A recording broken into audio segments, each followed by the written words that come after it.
भाई ये वीडियो पूरी देखना, बहुत मुश्किल से ये वीडियो मिलती है और इसको शेयर जरूर करना। याद रखिए, आप मुसलमानों की भीड़ में शामिल हो या ना हो, लेकिन अगर आपका अकीदा यहाँ है तो जन्नत आपको भी मिलेगी। नहीं, वैसे तो कोई नहीं जानता है, मौलाना साहब भी नहीं बता सकते जन्नत किसे किसे मिलेगी, वो तय वही करेगा, वो जो रोजे महशर होगा। पैगंबर साहब की जिंदगी की 3 बातें बड़ी खूबसूरत हैं और बड़ी कीमती हैं, जिसे पूरी दुनिया, जिससे मुझे लगता है मुतासिर होती है। उसमें पहली मैंने कह दिया कि ईश्वर में अगाध निष्ठा, ईश्वर के अतिरिक्त कुछ भी नहीं है। ये पहली बात है जो उनके कैरेक्टर से हमने सीखी है और पूरी दुनिया को सीखना चाहिए, सीखती है। मैं कई बार कहता हूं कि भारत में जिस देवता की हम अब पूजा करते हैं, दरअसल वो इस्लामिक गॉड है। उस ईश्वर को भी कहीं ना कहीं से हमने इस्लाम से सीखा है। वो गॉड वैदिक नहीं है, अभी कुछ अलग है। हम मूर्तियां बना के रखते हैं, बात अलग है, लेकिन वो मूर्तियां कुछ ऐसे से हजी कहता है, यहां तो हर घर में एक काबा होता है। हम उसी तरह से अब दुनिया को देख रहे हैं। हमारे पास एक ईश्वर है जो सजा भी देगा और हमें जजा भी देगा, उससे फैज भी मिलना है, सब होना है। तो एक चीज है ईश्वर के प्रति 100% आस्था, और दूसरी बात जो उनसे सीखने जैसी है, मुझे लगता है कि अरब की उस जिस जगह की अभी आप चर्चा कर, बहुत अच्छी बात थी कि आपने सबसे पहले औरतों की दुर्दशा पे बात की थी। मैंने इस बात को कई बार कहा है कि यूं तो मेरा शादी ब्याह से सख्त विरोध है, मुझे लगता है ये दुनिया की सबसे ही बकवास परंपरा है, इसे खत्म हो जाना चाहिए। लेकिन फिर भी अगर कभी मेरा दिमाग फिर जाए और मुझे सचमुच शादी ब्याह करने की नौबत आ जाए, तो मैं हमेशा निकाह चुनूंगा, क्योंकि बड़ा खूबसूरत है। हिंदू क्या बड़ा झमेला है, वो एक साथ घुमा देते हैं आंख के चारों तरफ, 7 जन्म के लिए एक आदमी के साथ आपको बांध देते हैं। बड़ी मुसीबत है, छूट नहीं सकते। जहन्नुम हो जाए जिंदगी, लेकिन रहना वही है तुमको। ईसाई लोग भी हाथ हाथ पकड़ कहते टिल डेथ, मरने तक हम साथ साथ रहेंगे।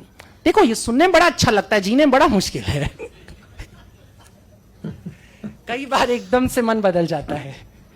उदय जी एकदम चाव से सुन रहे हैं इस बात को। लेकिन ऐसा है, पर इस्लाम बड़ा क्लियर है, और उसके क्लियर होने की वजह थी, बहुत जरूरी था, क्योंकि औरतों की स्थिति बहुत खराब थी। तो सबसे पहले औरतों के हक में जो बात होती है वो हमको 1450 साल की रवायत के, आज के समय से मत सोचो, उस जमाने के मॉडर्निज्म पे जाओ, उस जमाने के मॉडर्न थॉट के ऊपर जाओ कि किस तरीके से पैगंबर साहब ने औरतों को उनका हक दिया और कहा कि नहीं, शादी होगी तो औरत तय करेगी।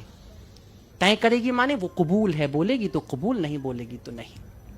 और अगर कबूल है, वो कहती है, तो ये भी वो तय करेगी कि ये कितनी इंश्योर्ड होने वाली है शादी। वो मेहर की जो रकम, अभी तो सुनते कई जगहों पे 750 रुपए में निपट जाता है, और वो भी पहले ही दिन माफ करा लिया जाता है।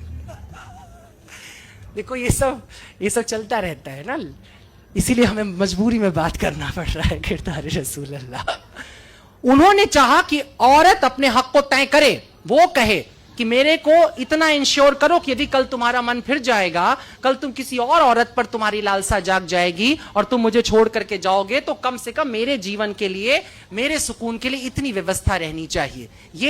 ये नियम आता है, और ये बहुत बड़ी बात थी।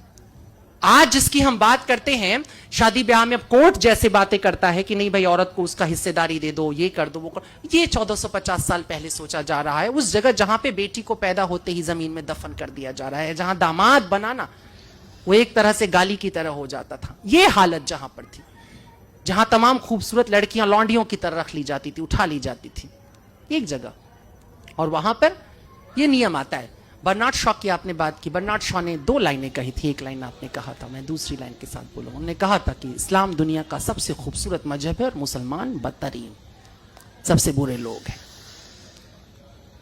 ये सुनने में कितना भी खराब लगे, लेकिन ये मजबूरी होती है।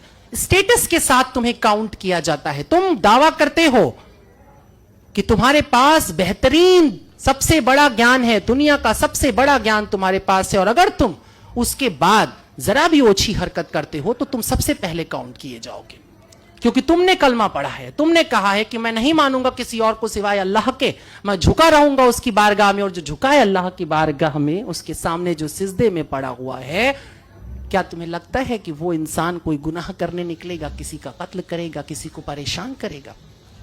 ऐसा नहीं हो सकता। मगर तेरा दिल तो है सनम आशना, तुझे क्या मिलेगा नमाज में?